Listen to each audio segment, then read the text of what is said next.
Hi there, this is Pastor Jeff, and this is our daily lectionary readings for Tuesday, October 11th. We have our three readings. Psalm 61 is again our psalm reading. 2 Kings chapter 5, verses 19 through 27 is our Old Testament reading, and that's a continuation from yesterday. And Ephesians chapter 6, verses 10 through 20 is our New Testament reading. And remember, with this being Tuesday, we're reflecting back on what happened on Sunday. Psalm 61. God, listen to me, shout. Bend an ear to my prayer. When I'm far from anywhere, down to my last gasp, I call out, guide me up high rock mountain. You've always given me breathing room, a place to get away from it all, a lifetime pass to your safe house, an open invitation as your guest. You've always taken me seriously, God, made me welcome among those who know and love you. Let the days of the king add up to years and years of good rule. Set his throne in the full light of God. Post steady love and good faith as lookouts, and I'll be the poet who sings your glory and live what I sing every day.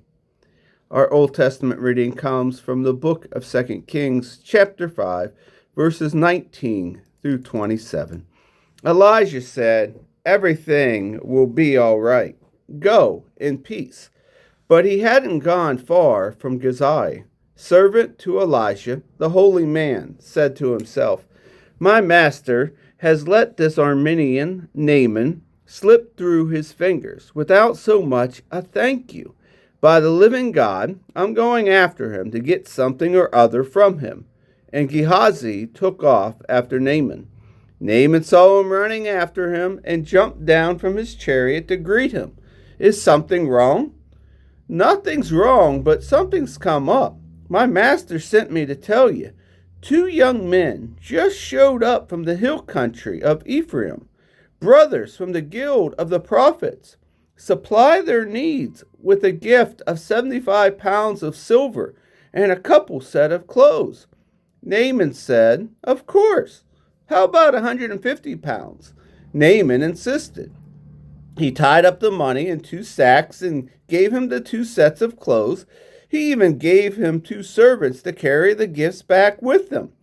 When they got back to the fort of the hill, Gehazi took the gifts from the servants, stored them inside, then sent the servants back.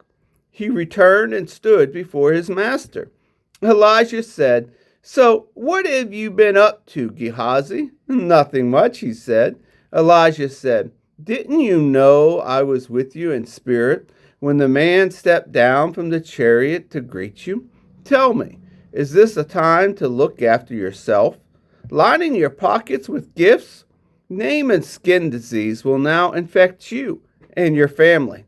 With no relief in sight, Gehazi walked away, his skin flaky and white like snow.